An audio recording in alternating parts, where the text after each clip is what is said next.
had this game for a while already, but it was so small that I never brought it up to an episode.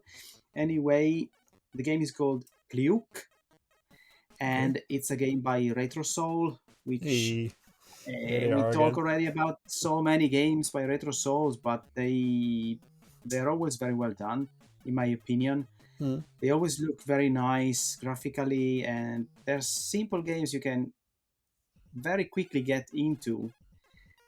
Unfortunately, they are also kind of short, and this one is particularly short. It feels a little bit more like a demo or an exercise, perhaps. Hmm. But anyway, this is a game that originally came out for NES in 2024, and at the beginning of 2025, it got a version for the ZX Spectrum. But I think that the two games are significantly different. So if you like one of them, it's worth checking out the others. Don't think it's the same game because the levels are different and the gameplay is different also. Hmm.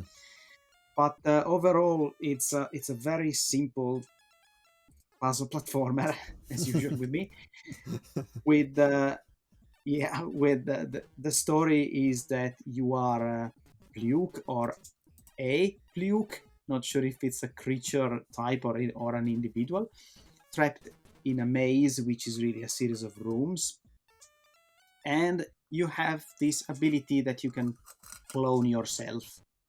So essentially, you can make a copy of yourself that is actually static, doesn't do anything. It appears just below you, and as it appears, it lifts you up one square. So you can think the whole screen is a map of squares, essentially. So if Mhm. you want to go up a level, like having a ladder, building a ladder, although there are also ladders, normal Okay. ladders in these levels, you create clones of yourself just below you, and then they lift you up, so you can reach Hmm. a higher place like that. And the simple target is always to collect all the keys in one level and then reach for the exit door and go to the next level. So not really that much to talk about. I just wanted to mention that it's fun to play. The NES version, in my opinion, is a bit too easy. Okay. It's way too easy. Honestly, it's way too easy. So it really feels like a demo. And like you get a fixed number of clones you can create. I think 12. They are immovable. So once you create them, you you can't remove them, Okay. and you also need to be careful not to get stuck because then they become essentially the same as bricks. You can't walk past Oh. them. Okay. You can jump off a stack of clones, but then if you need to go to the other side, well, you can't. Then the levels have some special elements here and there to make things a little bit more interesting, like crumbling platforms, teleport doors, some arrows that seems to be like written on the wall, but if you go through the arrow, they push you directly to that direction. Simple things. The Spectrum version, which I tried later on because it came out only a few months ago, It looks I so think that's much better. different. Yeah, it is significantly different. First of all, it looks different, and it I think it uses the same graphic technique that RetroSoul used for Ringo. It's a game we reviewed one Hmm. year ago, maybe.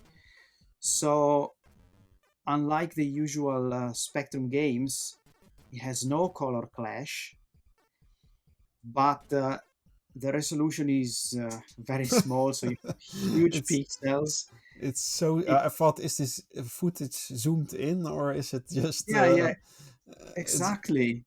it's It like looks like it's magnified or zoom into because the pixels are so huge. your character is like one like 1/20th of the screen or something. It's really Yeah, crazy. Yeah, yes, it's really very pixelated. And to help you a little bit with this, now if you move up and down, you can you can see the screen scrolling a little bit, so you can Mm. peek upstairs or downstairs in the levels a little bit, because otherwise the screen is really really small for the gameplay. But I would recommend maybe to play the NES version only to see how the game was born originally on that platform. But the Spectrum version is more fun. The levels are completely different. Then you actually need to first collect or eat some dots or pills around the Mm. levels before you can create the clones. And And you there's can like also smaller remove and bigger. them. Yes, yes, Yeah. that's also true. So first you collect the pills. Small one gives you one clone. The big one, I think they give you four clones to make. But you can destroy the clones by pushing down on them. So only when you are on top of a clone, by pushing down, Mm. you remove the next one below, and you get one use back. And this makes the level play completely differently, because it's a really a different way of thinking to solve the levels. They both look really great, but totally different. But both, I think, wow, these just look like modern games, modern pixel games.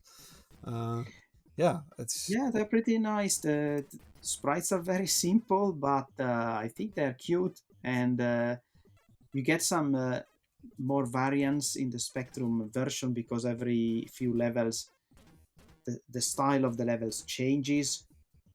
So, mm, for example, there are levels with snow, and also the music changes. There are different music in the ZX version, and there are some other weird things you can do, like sometimes you have to kill yourself and to reappear at the beginning of the level. And when you kill yourself by jumping on top of some spikes, then I think a copy of you remains there, so you can walk on top of it later on. oh, that's cool. So I think it's a fine game, and but they are always unfortunately very short. So it's maybe for a one evening of fun, and then you finish the game and play something else. But it really it gives you, it leaves you with a feeling that you wish there were maybe 100 levels at least.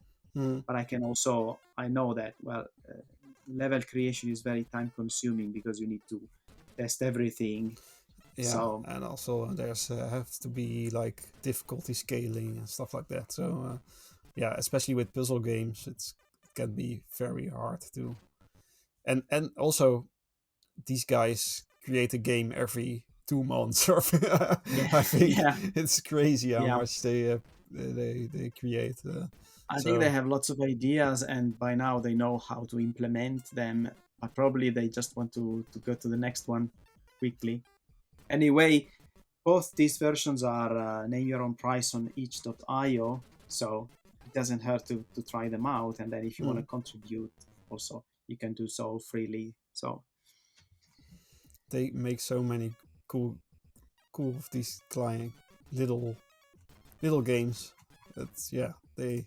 I have to Uh, say, I still have to find one of their games that I didn't like. hmm, There might be, but usually I always like the gameplay of their games. it's just one simple idea, uh, and they take that simple idea and make a whole game around it. I like that kind of style of indie games. So yeah, Yes, uh, definitely. I kind of want to play this now. But that's Especially the after ZX all, that's Spectrum all you version need. looks interesting. One idea is all you need to make a game interesting. Yeah, At but least if it's a unfortunately, short. yeah, when it's short, yeah, or else it Yes. will get boring or something. But yeah, nice. I like this. Cool. Well, I also have one game which is well